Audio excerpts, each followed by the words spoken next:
Hello everyone, this is Adarsh and welcome back to Geeky Hub. तो यहाँ पे हम जानेंगे कि किस तरीके से एक PHP Laravel application nginx server में यानी यूबंटू सर्वर में कैसे डिप्लॉय करते हैं with the using of nginx server. बहुत इंटरेस्टिंग ये वीडियो होने वाली है। बेसिकली ये डेवलपर से रिलेटेड भी वीडियो है और बेसिकली डेवऑप्स इंजीनियर से रिलेटेड भी ये वीडियो है। फर्स्ट ऑफ ऑल हम यहाँ जानेंगे पीएचपी लारावेल एप्लीकेशन क्या होती है, माईसीक्वल सर्वर क्या होता है, इनके रिक्वायरमेंट्स क्या है डिप्लॉय करने के लिए।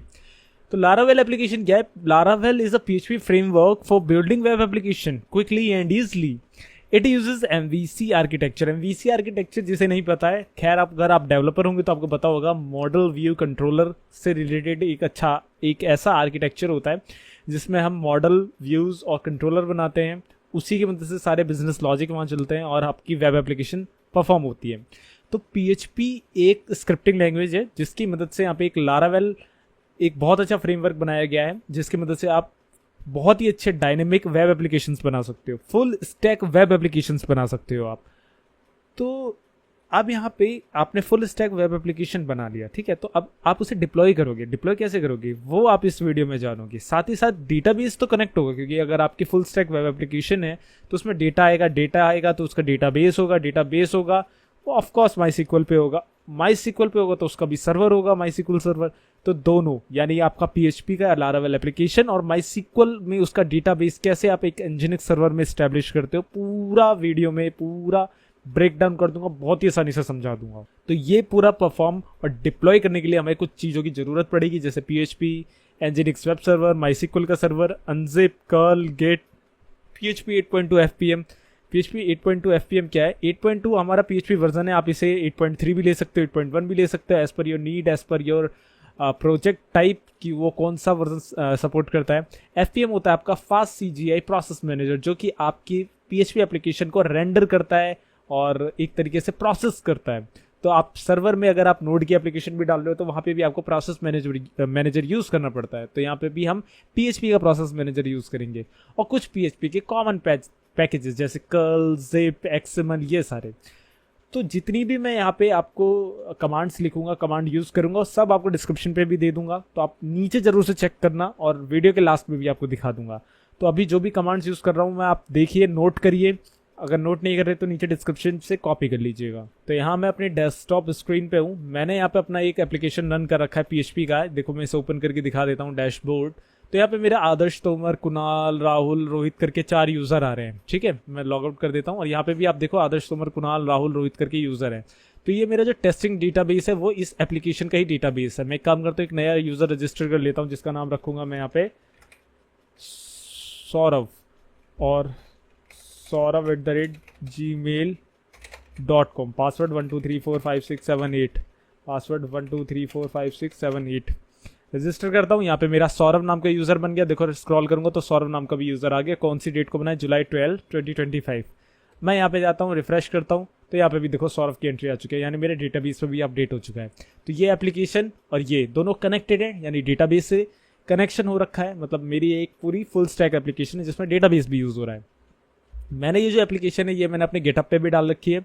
तो मैं इसको यहाँ से क्लोन करूँगा अपने सर्वर पे, बस और कुछ नहीं है। मैं इसको यहाँ से क्लोन करूँगा और डेटाबेस में ये जो टेबल है ये तो ऑलरेडी मेरे प्रोजेक्ट में माइग्रेशंस होंगी, उससे आ ही जाएंगी। तो मैं अपना यहाँ पे फटाफट से अपना सर्वर को यहाँ पे ओपन कर लेता हूँ। मैं अभी यहाँ पे AWS का एक इंस्टेंस यूज़ कर रहा हूँ जिसमें मैंने अपना यूबंटू सर्वर यूज़ करा हुआ है। तो आप अपना जो भी आपका सर्वर है आप उसे यूज़ कर सकते हो। मैं यहाँ पे sudo su यानी सुपर यूज़र के प्रिविलेजेस दे देता हूँ। इस कंसोल को क्लियर करता हूँ, sudo apt अपडेट चला देता हूँ ताकि मेरा जो भी इन्वायरमेंट है वो अपडेट स्टेट में आ जाए और जो भी मुझे चीज़ें हैं वो बिल्कुल अपडेटेड स्टेट में मिले मुझे। तो सबसे पहले जो हमारी रिक्वायरमेंट थी हम उसे फुलफिल करेंगे, यानी हम अपनी जो भी रिक्वायरमेंट है उसे यहाँ पे सबसे पहले करेंगे। तो अभी के लिए मैं इसका इंस्टेंस का URL भी खोल लेता हूँ ताकि हमें साथ ही साथ देखने को मिले कि हम क्या यहाँ पे कर रहे हैं और क्या उससे असर हो रहा है। तो देखो अभी इसमें कुछ भी नहीं है और इसे HTTPS से HTTP कर देता हूँ क्योंकि HTTP पे चलेगा। तो अभी यहाँ कुछ भी नहीं है। अब मैं यहाँ पे वापस से कंसोल का क्लियर करता हूँ, sudo apt install nginx जैसे यहाँ करूँगा और nginx करते ही जैसे मैं यहाँ करूँगा तो यहाँ मेरा nginx इंस्टॉल होना स्टार्ट हो जाएगा, nginx वेब सर्वर। और जैसे ही ये nginx मेरा इंस्टॉल होगा और अब मैं यहाँ पे जाता हूँ, रिफ्रेश करता हूँ तो यहाँ पे वेलकम टू nginx का पेज आ जाएगा। मतलब यहाँ पे मेरा वेब सर्वर है वो रनिंग स्टेट में आ गया है और डाउनलोड हो चुका है। सिस्टम CTL स्टेटस एनजिनिक्स करूंगा मैं, यहाँ एंटर करूंगा तो देखो यहाँ पे एक्टिव रनिंग, यानी मेरा एनजिनिक्स सर्वर यहाँ रनिंग स्टेट में है। और इसकी जो बाय डिफॉल्ट डायरेक्टरी होती है वो होती है war//HTML, और HTML के अंदर ये index.nginx.default उसी की मदद से ये जो हमारा पेज है वो लोड हो रहा है। अब यहाँ पे हमें अपनी एप्लीकेशन चाहिए जो कि ये वाली थी, ठीक है, ये तो अभी मेरी लोकल होस्ट पे थी। अब एक काम करता हूँ, अब मैं अपना इस पर्टिकुलर कोड को वहाँ पे क्लोन करूँगा। तो क्लोन करने से पहले बाकी सारे पैकेजेस को भी इंस्टॉल कर लेते हैं। तो सबसे पहले मैं अपना PHP इंस्टॉल करूँगा यहाँ पे, तो sudo apt install PHP install कर लेते हैं। PHP के जो भी यहाँ पे जो भी पैकेज होगा उसमें जो जो फाइल्स होंगी वो यहाँ पे इंस्टॉल कर देगा। अब हमें देखने वाली बात यह है कि हमारा जो PHP का वर्जन आएगा वो कौन सा आएगा। आपको अगर कोई पर्टिकुलर वर्जन करना होगा तो आपको वहाँ पे पास करना पड़ेगा क्योंकि PHP का पर्टिकुलर ये वाला वर्जन इंस्टॉल करना है। मैंने अभी नॉर्मल करा है तो PHP का ऑटोमेटिक जो भी वर्जन ये मुझे देगा I can work on that. PHP-v करूँगा तो देखो 8.3.6 वर्जन इसने मुझे दिया है। अब मैं यहाँ पे sudo apt install MySQL server कर लेता हूँ, MySQL सर्वर और MySQL सर्वर भी मैं यहाँ पे इंस्टॉल कर लेता हूँ जिसमें हम अपना डेटाबेस रखेंगे। ठीक है गाइस, डेटाबेस रखेंगे। तो यहाँ पे MySQL सर्वर भी हो गया है। बाकी के जो पैकेजेस है कर्ल, जिप, अनजिप, ये सारे भी हम कर लेते हैं। अब मैं वापस इसे क्लियर कर लूँगा और sudo apt install unzip, ये कुछ पैकेजेस होते हैं जो कि PHP एप्लीकेशन को चाहिए होते हैं। unzip, curl, PHP 8.3 मेरा जो वर्जन है मैं वो लिखूंगा, आपका वर्जन कोई डिफरेंट होगा तो आप वो लिखिएगा। FPM एंटर करता हूँ और मुझे ये इंस्टॉल करने हैं तो मैं ये इंस्टॉल कर लेता हूँ। तो जैसे ही अगर आपको ये do you want to continue मांगा करे तो आप वाई दबा के एंटर कर दिया करना। तो अभी मेरे ये वाले पैकेजेस भी हो जाएंगे। अब इसके बाद जो मेरे लास्ट के PHP के कॉमन पैकेजेस है वो इंस्टॉल करने हैं बस। तो मैं लिखूंगा sudo apt install PHP XML, PHP curl, PHP zip, PHP MB string, PHP BC math और एंटर कर दूंगा। ये सारी कमांड नीचे मैंने आपको दे रखी है, आप वहाँ से भी इसे कॉपी कर सकते हैं और नोट कर सकते हैं, अपना नोट्स बना सकते हैं। तो यहाँ पे मेरी ये PHP की पूरी एप्लीकेशन पूरी एक तरीके से अब इन्वायरमेंट उसका रेडी हो चुका है। मैं इसे क्लियर कर देता हूँ और चलते हैं अपनी सिंपल से cd var www में, var www और ls करूँगा तो यहाँ HTML फोल्डर है, जिस HTML फोल्डर की मदद से हम ये वेब पेज को यहाँ पे देख पा रहे हैं। अब मैं यहाँ पे गेट क्लोन की मदद से अपनी रिपोजिटरी को क्लोन करूँगा जो कि मैंने यहाँ पे डाल रखी थी ऑलरेडी। अब मैं यहाँ जाता हूँ, इसे पेस्ट करता हूँ और एंटर कर देता हूँ तो यहाँ पे मेरा ये डाउनलोड हो जाएगा। अब मैं चाहता हूँ कि आप यहाँ पे गूगल पे जाइए और लिखिए कंपोजर इंस्टॉल ऑन लिनक्स। जैसे ही आप लिखेंगे आपके सामने ये लिंक आ जाएगी, इंट्रोडक्शन डाउनलोड कंपोजर वाली लिंक पे जाइए। आपको यहाँ पे कमांड लाइन इंस्टॉलेशन का प्रोसेस देखने को मिल रहा होगा। आप पहले लिंक को कॉपी कर लीजिए और जाके यहाँ पे पेस्ट कर दीजिए और एंटर कर दीजिए। जैसे ही आप ये करके एंटर करेंगे इसके बाद अगली लाइन पे आपको सिंपल लिखना है PHP कंपोजर सेटअप, या आप टैब प्रेस कर दीजिए कंपोजर लिखते ही, या फिर पूरा आपको ये लिखना पड़ेगा कंपोजर setup.php और एंटर कर दीजिए। जैसे ये करेंगे आप तो कंपोजर से रिलेटेड सारी फाइल्स यहाँ पे डाउनलोड होना स्टार्ट हो जाएंगी। इसके बाद जैसे ये हो जाए तो आपको ये जो लास्ट वाली कमांड है ना sudo move composer.var और इस लोकेशन पे से मूव करना है, इसे भी आप कॉपी कर लीजिए और यहाँ पे जाके पेस्ट कर दीजिए और एंटर कर दीजिए। अब यहाँ पे अगर आप कंपोजर लिखेंगे तो आपके सामने कुछ इस तरीके की चीज़ आए तो समझ लीजिए आपका कंपोजर भी यहाँ पे इंस्टॉल हो चुका है। कंपोजर की मदद से आपके PHP का आर्टिशन चलेगा जिसकी मदद से सारे प्रोसेस होंगे आपके डायरेक्टरी के अंदर। अब यहाँ पे ls-la करता हूँ तो आप देख सकते हो टेस्टिंग 18 करके मेरे फोल्डर आ रहा है जो कि मैंने यहाँ से क्लोन किया था। मैं इसके अंदर चला जाता हूँ। उससे जाने से पहले मैं इसको परमिशन दे देता हूँ chmod +77 सारे राइट्स दे देता हूँ टेस्टिंग 18 को। अब मैं इसके अंदर चला जाता हूँ और इसके अंदर जाके mv.env को मैं यहाँ पे .env कर देता हूँ। ठीक है, nano डॉट। अभी एक काम करते हैं, इसको कंपोजर को इंस्टॉल कर लेते हैं इसके अंदर। Composer install, yes. अब कंपोजर इंस्टॉल से जितने भी पैकेजेस हैं जो हमारी लारावेल एप्लीकेशन को चाहिए वो यहाँ पे इंस्टॉल होना स्टार्ट हो जाएंगे। आई थिंक आपको ये वीडियो समझ में आ रही होगी। बहुत ही ईजी स्टेप पे आपको बता रहा हूँ, एक स्टेप आप देखेंगे तो आप भी बिल्कुल सक्सेसफुली ये कर पाएंगे। तो यहाँ पे हमारा ये हो चुका है। अब मैं चलता हूँ nano.env के अंदर और एंटर करता हूँ तो यहाँ पे आप देख सकते हो SQLite पे इसका डेटाबेस सेट है। तो मैं इसको MySQL कर देता हूँ, MySQL और इसमें जो है मैं ये सारे जो कमेंट है ये हटा देता हूँ, हटा दिया। और ये जो पासवर्ड है वो मैं इसका पासवर्ड लिख देता हूँ पासवर्ड 123, और रूट की जगह मैं इसका यूज़र कर देता हूँ आदर्श, और डेटाबेस का नेम कर देता हूँ टेस्टिंग। ठीक है, बस इतना करा है मैंने। कंट्रोल एक्स करके वाई करता हूँ, यहाँ जाके PHP आर्टिसन ऑप्टिमाइज की कमांड चला देता हूँ, यानी हमारे एप्लीकेशन अब ऑप्टिमाइज भी हो चुकी है। अब इसे वापस से क्लियर कर देता हूँ। अब हमें एनजिनिक्स की यहाँ पे कॉन्फ़िगरेशन बनानी है। तो मैंने ऑलरेडी एक कॉन्फ़िगरेशन बना रखी है, ये रही मेरी कॉन्फ़िगरेशन। इसमें क्या करा है मैंने, लिसन 80 कराया, पोर्ट नंबर 80, यानी हमारी जितनी भी एप्लीकेशन होती है पोर्ट नंबर 80 पे चलती है। मैंने यहाँ पे इसका नेम दे दिया है सर्वर नेम, और इसकी जो रूट डायरेक्टरी है वो बताइए www टेस्टिंग 18, उसके अंदर पब्लिक का फोल्डर जिसमें हमारी index.php होती है। तो यहाँ तक तो बिल्कुल क्लियर होगा आपको। इसके बाद मैंने लोकेशन दे दी है कि स्लैश होते ही क्या करेगा, स्लैश होते index.php में जो भी क्वेरी है, जो भी डेटा है उसे रेंडर करा देगा। और .php करके जितनी भी एक्सटेंशन से रिलेटेड फाइल है वो किससे रेंडर होंगी, वो रेंडर होंगी आपकी PHP 8.2 FPM सॉकेट से। तो ये 8.2 है, 8.3 करना पड़ेगा मुझे क्योंकि मेरा वर्जन 8.3 है, तो अभी मैं वहाँ कर लूँगा। बाकी ये करेगा। इसके बाद जो .htxs से रिलेटेड सारी फाइल है उनको डिनाई कर देगा, क्योंकि कोर PHP एप्लीकेशन में .htxs वर्क करता है, इसमें नहीं करता है। तो यही हमारी कॉन्फ़िगरेशन फाइल है।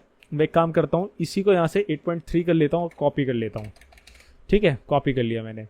अब मैं वापस से अपने इस पर चलता हूँ और मैं लिखता हूँ nano etc nginx site available, और लारावेल करके मैं यहाँ पे एक कॉन्फ़िगरेशन बना देता हूँ और वो कॉन्फ़िगरेशन को पेस्ट कर देता हूँ, और मैं कंट्रोल एक्स करके कैपिटल वाई दबा के एंटर करता हूँ तो ये सेव हो जाएगा। अब मैं इसे chmod -r +777 लारावेल, लारावेल नहीं आएगा, etc nginx sites available Laravel, और इसको मैंने परमिशन दे दी।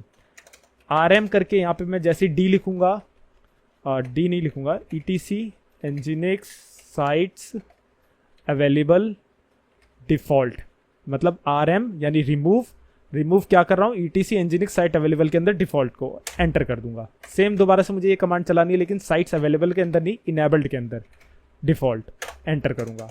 अब मुझे ये जो मैंने लारावेल करके यहाँ पे ये बनाया था, मैंने एक कॉन्फ़िगरेशन फाइल बनाई थी, इसकी एक सॉफ्ट लिंक बनानी पड़ेगी। तो उसके लिए लिखूंगा ln-s etc nginx sites available Laravel, और कहाँ पे बनाऊंगा, etc nginx साइट्स इनेबल्ड के अंदर। तो यहाँ पे मैंने एक सॉफ्ट लिंक भी बना दी है। अब मैं यहाँ पे nginx -t करूंगा तो यहाँ पे ये देखो मेरी जो कॉन्फ़िगरेशन है वो टेस्ट इज सक्सेसफुल, उसका टेस्ट सक्सेसफुल हो चुका है। अब मैं यहाँ पे सिस्टम ctl रीस्टार्ट nginx करूंगा तो यहाँ पे मेरा जो nginx है वो भी रिस्टार्ट हो जाएगा।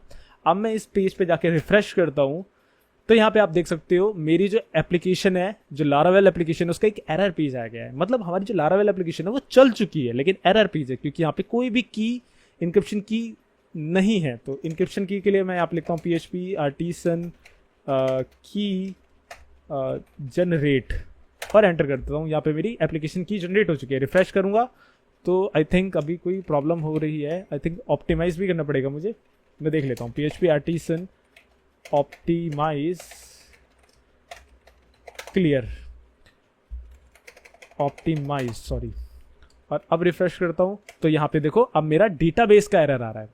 तो डेटाबेस का एरर कब जाएगा, जब हम डेटाबेस डालेंगे इसका। तो अब डेटाबेस भी डाल लेते हैं।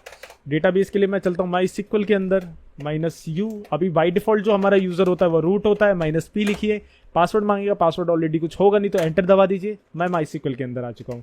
अब यहाँ पे एक नया यूजर बनाते हैं, क्रिएट यूजर, और यूजर लिखते हैं जैसे आदर्श, ठीक है, आदर्श नाम का, थोड़ा सा मेरे को दिख नहीं रहा, आदर्श। और आदर्श के अंदर मैं क्या करता हूँ, मैं फुल प्रिविलेजेस दे देता हूँ। तो फुल प्रिविलेजेस के लिए मैं यहाँ पे % साइन का इस्तेमाल करूंगा, ठीक है, % आदर्श @ और ये आइडेंटिफाइड होगा। आइडेंटिफाइड में आपको पासवर्ड देना पड़ेगा, तो आइडेंटिफाइड बाय पासवर्ड 123, पासवर्ड 123, ठीक है, पासवर्ड 123 एंटर कर दूंगा। एंटर करने से अच्छा एक प्रॉब्लम हो गई मेरे साथ, सॉरी उसके लिए।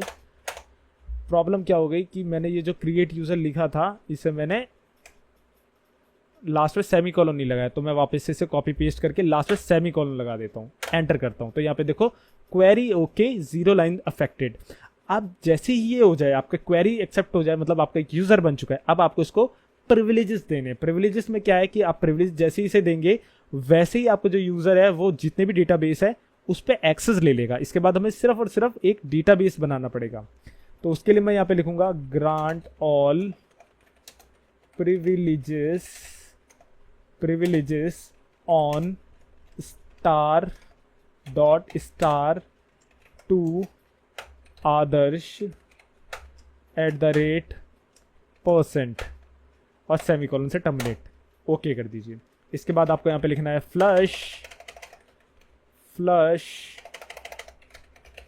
privileges और एंटर कर दीजिए। यहाँ पे आपका प्रिविलेजेस भी फ्लश हो चुके हैं। अब यहाँ पे मेरे को एक डेटाबेस बनाना है, उसके लिए मैं सबसे पहले करूँगा शो डेटाबेसेस। अभी क्या क्या डेटाबेसेस है मुझे पता चल जाएंगे। इन्फॉर्मेशन, MySQL, परफॉर्मेंस, सेज, यही डेटाबेसेस हैं। तो उसके लिए मैं लिखूँगा क्रिएट डेटाबेस, और डेटाबेस का नाम था टेस्टिंग, तो मैं लिख देता हूँ टेस्टिंग और एंटर कर दूंगा। और दोबारा से शो डेटाबेसेस करूँगा तो मेरे पास टेस्टिंग करके एक डेटाबेस भी आ चुका है। एग्जिट कर दूंगा मैं और क्लियर कर दूंगा मैं।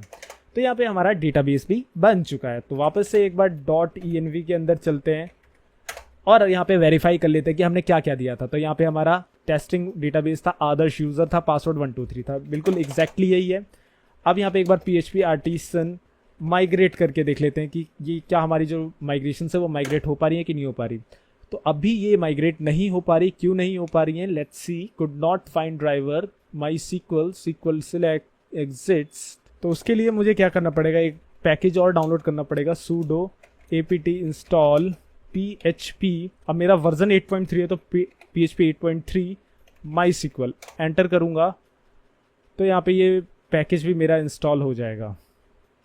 ठीक है, जैसे ये पैकेज इंस्टॉल होगा तो मुझे कुछ नहीं करना, मुझे क्या करना है, systemctl restart nginx कर देना है, और जैसे रीस्टार्ट होगा तो मुझे दोबारा से माइग्रेट कमांड का इस्तेमाल करना है। नाउ यहाँ पे हमारे क्रिएट यूजर्स टेबल और क्रिएट कैशे ये सब भी हो चुका है। मैं वापस से MySQL -u और आदर्श -p करता हूँ। यहाँ पासवर्ड मांग रहा है तो मैंने पासवर्ड 123 रखा था, पासवर्ड 123 एंटर करा।